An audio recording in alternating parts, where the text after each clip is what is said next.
people are asking how much it costs to live in Montreal. If your shopping habits are off, you can move to the cheapest city in the country and still be left with no savings, no security, and no peace in mind. The more we save, the better. Today, I have a special guest who happens to be my husband. Welcome, welcome. People have been asking me quite frequently on Instagram how much does it really cost to live in Montreal, and I always felt like sharing our expenses won't really make too much sense because it doesn't really paint the full picture. What we spend is not only about the numbers, it's also about our spending habits, about our priorities, and what things we can sacrifice. So today we're not only going to share how much we spent in the past week living in Montreal as a family of two, but we're also going to walk you through our approach to money in each category, how much we spend, where we save, where we splurge, and what our financial goals are.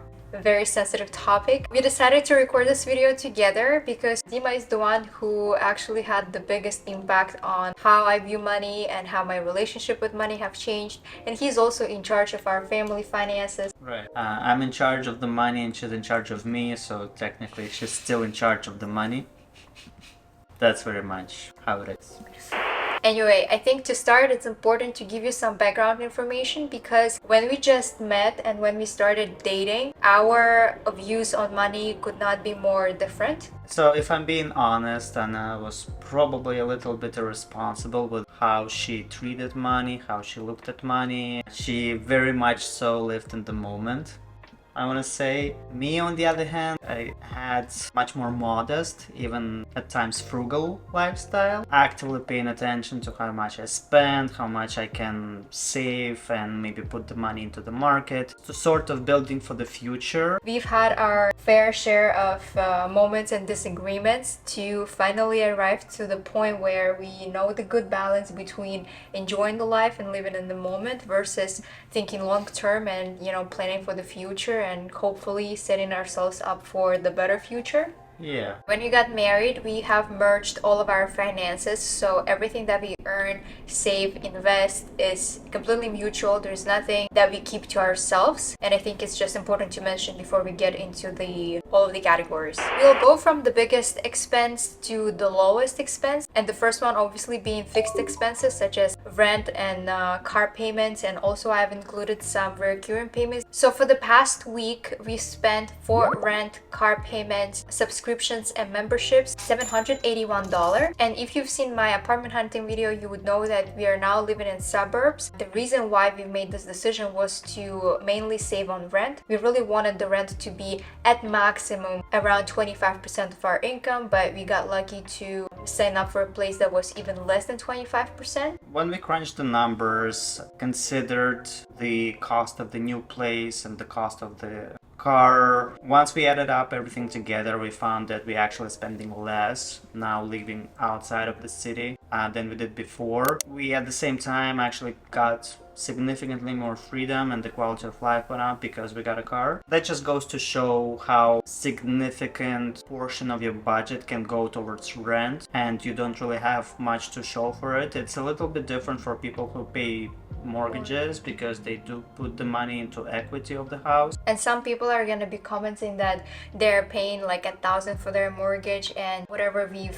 saved on rent is still very expensive, and I get it. In our scenario, you have to count in the fact that we are not local. We came from overseas, then we lived in Toronto, so by the time we ended up in Montreal, we already ended up with a quite messed up market. So it's kind of like that meme that when I was in 8th grade, why the heck I didn't buy a property. So that's literally about us. Like, we didn't really have that much time to be able to make those big moves. The reason why we're not buying as of now, I think it can be a whole separate video. If you're gonna like this one, just let us know and we will consider chatting about that later. It's a big topic and there are many reasons we don't buy. Okay, moving to the next category, which is groceries and food. For the past 7 days, we've spent $132 for grocery shopping. That also includes the food for our dog because he eats at the kibble at night, but he has the porridge in the morning. So I make the porridge out of the oats, chicken innards, and some vegetables. So every 6 weeks, we also get groceries for him. We do maximize the freezer space as well as the pantry. So usually every grocery shopping run is about 70% 30% that goes into freezer or non-perishables, and 30% of groceries that we get every week, mostly produce, bread, milk, cheeses, and deli. And we also go to multiple different stores to grocery shop. We don't just go to one store. Lots of people fall into this trap thinking that one store is always going to be less expensive than the others. Like Costco, for example, people assume just because you buy big quantities of something, price per unit actually comes out cheaper. But when you actually sit down and do the math, oftentimes it's not really the case. I think people think that Costco is cheaper because, let's say, if you look at snacks, candies, pastries, that could be something that's really cheaper than going into a regular grocery store and getting just a smaller pack. But the difference with us is that we don't usually buy those things. We feel like every time you buy a snack or you buy candy, some chocolates, if you have it in your house, you definitely gonna eat it. We just don't really want to consume like extra calories, extra sugars, whatever it is. So when we talk about Costco not being cheaper than other stores, we rely on fresh produce and proteins. Yeah. If you don't shop at Costco, what do you do? Where do you buy your food? And what we found to be working the best for us is using those aggregates which hold like the flyers from different stores, like Flip, for example. They're not sponsoring the video, but I wish they did. yeah, I love Flip. we save a lot of money with Flip, that's for sure. Basically, this is a place where you can go and see the flyer for every store that you normally go to. Flyer usually works for 1 week, let's say from Thursday to Wednesday. Yeah. But on that app, you can actually see a preview. Let's say on Tuesday, they post a preview so that I know what's going to be on the flyer starting Thursday. And that's also quite convenient because if I go to the store on Tuesday and I need 3 pounds of beef and I see that it's going to be on the flyer Thursday, then what's the point of me buying it now if I can save money on Thursday? And it's literally the difference of like a day and a half. I think that ties into how you actually plan your menu for the week, and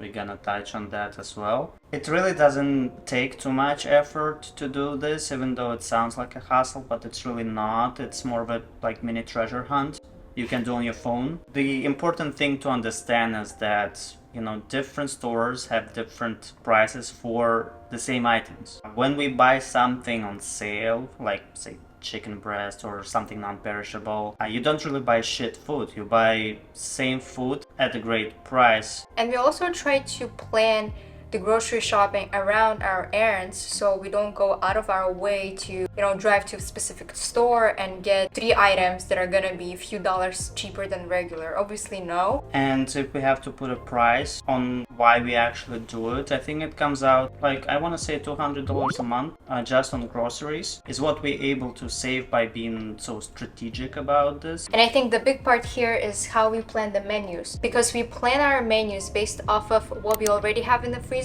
or what we can buy this week for a fair price. If you do that vice versa, let's say you decided to make a chicken parmigiana, you have to go into the store, get all the groceries for it for the current price at one store, and then you're obviously going to end up with a much higher cost for the meal. This is how I was living before, and then in the beginning of us getting together, I had to readjust, and it was uncomfortable in a way because am I supposed to eat something that's like a good price today versus something that I want? The difference in a few days doesn't really affect you. I can have the chicken parmigiana 2 days later and I'm not gonna die because of that. The only time this sort of an issue is an issue where you can't really eat what you want is at the very, very beginning of this process where you buy ahead of time, but at some point you always have something that you need or you want. So yeah, you don't have this issue. Just remember to defrost the chicken, the night before. For, occasions when people come over, it's a holiday or like some kind of celebration, it obviously doesn't work 100% of the time, but I would say around 85% of the time we try to stick to this practice. Now,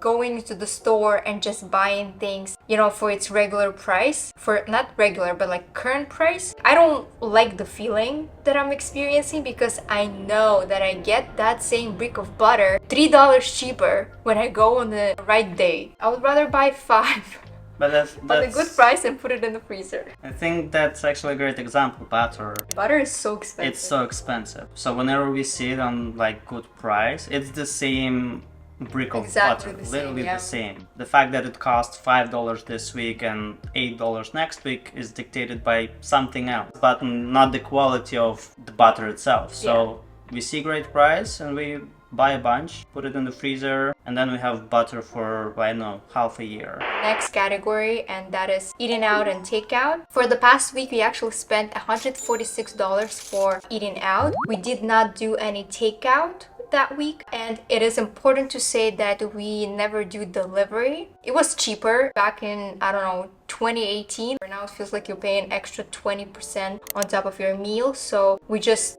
don't ever do that. And for the past week, we had to see some friends. I was also working in the city and I had to buy myself lunch. So the total for the past week is a lot higher than usual, because if you're not seeing anyone and it's just us going to the city, we would probably spend like half of what we spent last week.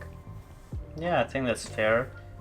Next category is what we call other purchases and experiences. Other purchases like clothing and miscellaneous for the household. We, for the past week, only had expenses at Dollarama, which totaled to $25. We didn't purchase anything else, and I think this is something that I could be a little bit proud of myself, because I really, with the help of my husband, I really could change my shopping habits, and now I do check my impulses before I buy something. I really want the thing for at least multiple weeks. There's something like shoes that I want to get, and I really think about them. I think that it's practical for me to get it, and in a few weeks from now I still think the same way, then it's probably something that I should consider buying. But most of the times, I would really say like 90% of the times, in 3 weeks, that's something that I already don't need. I think what a lot of people struggle with is checking those impulses at the gate, right? When you see everybody getting a new phone or new sneakers or going out every weekend, there's a lot of peer pressure building up, and you feel obligated to do the same things to just not appear poor. Yeah. But the irony of this is that's what actually making you poor and keeping you down, because you don't get to build up that savings. You don't really put anything away because you spend everything in the moment. You can actually get a little bit more disciplined when it comes down to impulsive buying. The exercise I like to do is try to understand whether this is something I want, or is this something I want and need. At the end of the day, a lot of our buys, it's just unchecked impulse, and that's not gonna get you in the place where you want to be in, say, 10 years, financially wise. And I think it's a similar thing with experiences, because now everything that we're saying, it kind of sounds like our main focus on saving money and being better off in the future, but we're not actually enjoying the moment. We aim to find a good balance, because the experience also can be impulsive. Yeah, well, experiences are a little bit different, although a lot of the same logic still applies. So you need to recognize what kind of experience is actually going to make you happier, or if this is something you just want to distract yourself with, get a quick dopamine rush. A lot of people live with this mantra these days that experiences are more valuable than things, and I do agree with that. But you can also be savvy about how you spend money on experiences. It's also important to really know what exactly brings you joy and happiness, because if you just follow the impulses and the pressure from the society, the social media, and you do all those things and you don't feel like 100% fulfilled, it just means that that's not exactly what makes you happy. Sometimes even the things that can make you happy are very different with your partners. And that means that it's okay to do things separately. For example, Dima likes board games and he would occasionally splurge on that. Whereas I like going out, I like going to like cute cafes, getting my matcha, blah blah, all those like girly things.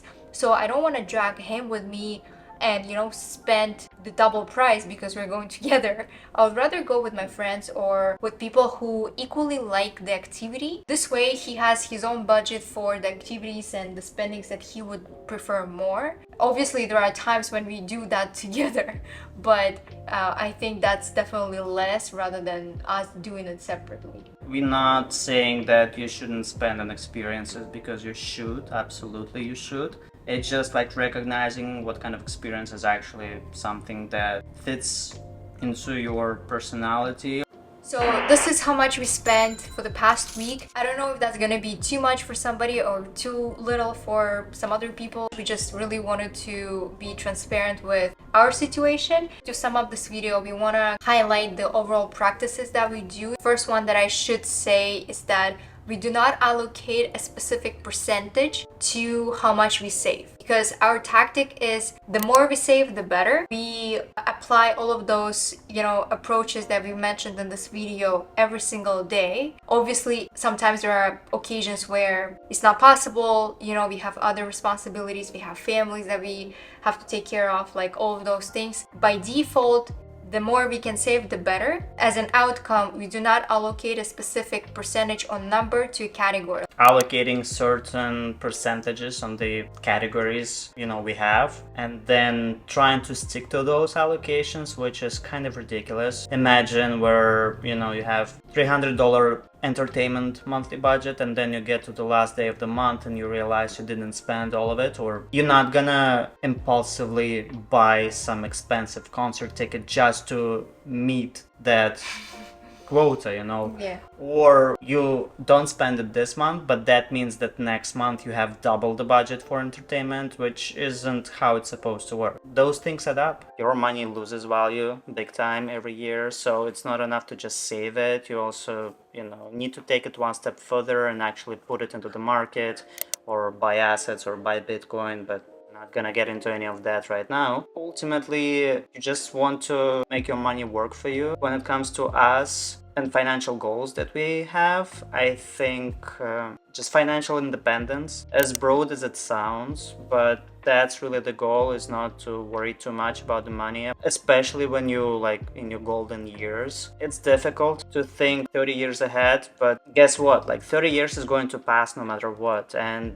what's going to change in those 30 years if you started saving up for those years today. We're not actively looking to buy a house. If the opportunities come our way, it's up to us to make sure we have the opportunity to capitalize on those opportunities, and that's why it's important to exercise really good habits with your money. Our economy, we have to really sacrifice a lot to be able to secure the future, or kind of have an option in the future to retire peacefully, and not hustle till you physically cannot do that anymore. The whole point of this video was to kind of show that there's always a balance, and it's really up to you how you reach that balance. I would never say that how we treat money makes me unhappy or makes me hold and wait for the future, and this is when I'm gonna enjoy my life. Obviously, it's not like that. We have perfect balance of comfort, and also not comfort